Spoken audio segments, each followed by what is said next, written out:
There is a problem that Seiko and Longines have in common, and I think it's a recognition problem, but not a brand recognition problem, because I think they are one of the, well, they are both some of the most well-known brands in the world. Seiko is one of the most prestigious and historical Japanese brands, and is recognized for being an excellent value proposition in terms of quality and price. Now, Longines, well, we don't have much to add. It is one of the most iconic Swiss brands. It is one of the brands with the most history. In fact, it is the brand with the oldest commercial logo still in use. And also, it is a brand known for its quality and its value proposition.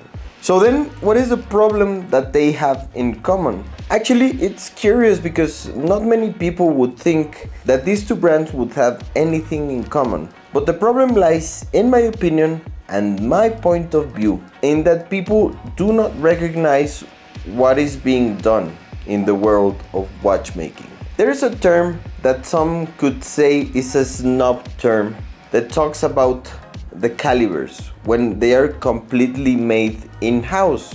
This theoretically refers for them to being designed and completely developed within each brand's factories, and that's what we know as an in-house caliber. This term generates a lot of pride for the watch geeks and nerds. Why? I have no idea, because, well, having a machine that was 100% developed in-house, and I put that in quotes because there are a lot of brands that play quite dirty when talking about in-house calibers. But having a machine that's 100% in-house makes your watch worth double or triple or 10 times more, when the function is practically the same, because in reality the function is not the same. They both tell the time, but having an in-house movement is a bit more snobby. Okay, now everything's cool, but what does this have to do with Seiko and Longines? Well, Seiko basically is one of the largest producers of in-house calibers on the planet. They have quartz calibers, automatic movements, mechanical movements, chronographs, GMT complications.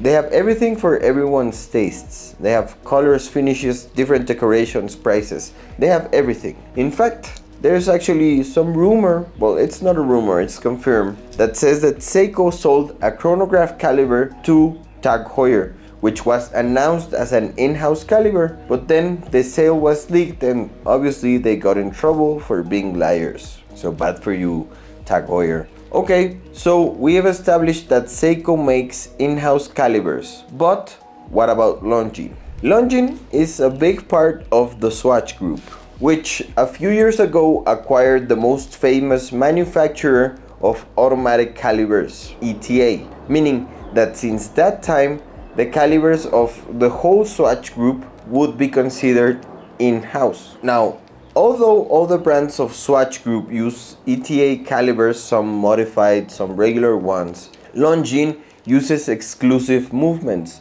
which in my opinion are very spectacular. Therefore, with regard to the recognition issue, the problem that I see is that Seiko is supplier of 99% of independent brands and also many mainstream brands. They're supplier of movements. So the caliber 4R36, or in fact any Seiko caliber, has become, in quotes, a generic caliber because many brands use Seiko calibers, and that blurs the fact in the minds of watch enthusiasts and watch geeks that this is an in-house caliber for an affordable watch.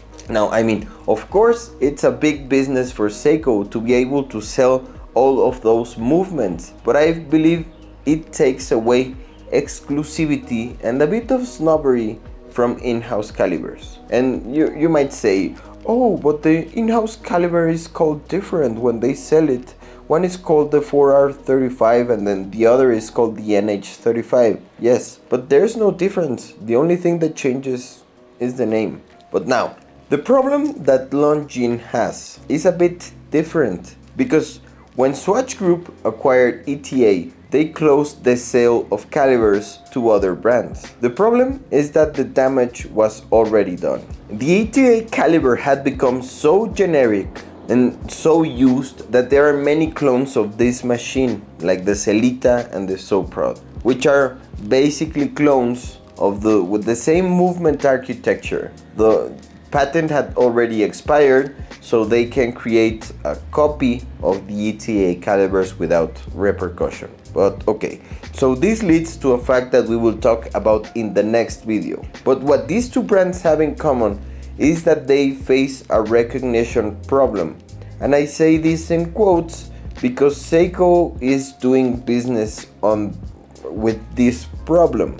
Seiko is known as a house that delivers a lot of quality, but they also make other brands reliable. If a regular brand, just any brand, comes with a Chinese caliber, surely you will not trust it as much. But if the same brand comes with a Seiko caliber, you know it is reliable, it is a robust movement, and if anything ever happens and the brand does not honor the warranty, you can find parts practically anywhere. So the curious thing and the mastermind in Seiko is that they created a monopoly. They are suppliers of their own competition. So no matter how much they want to compete, it is basically impossible. Every time you buy an independent watch with a Seiko movement, Seiko continue to make money because the heart of that watch is still theirs, which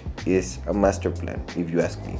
Now, where is the problem? Well, the problem I see, and it's a small problem, but it's a problem nonetheless, is that Seiko are diluting their own calibers. And I'm talking about this Presage line, where they are a bit more decorated, or the 6R or 8R movements, which are great movements, but they are being diluted by the 4R movement being sold so much. And the same thing happened to ETA. There's different versions. There's a basic one, and there's the Elaborate, which is super decorated and it's chronometer graded, but they're practically the same movement. Now, the simple one diluted the cool one because it was sold so much, and that might happen to Seiko. Now, the issue of Longines is a bit more complicated, but leave me a comment below if you know what the challenge of the brand is and what they are facing, and let's discuss it in the next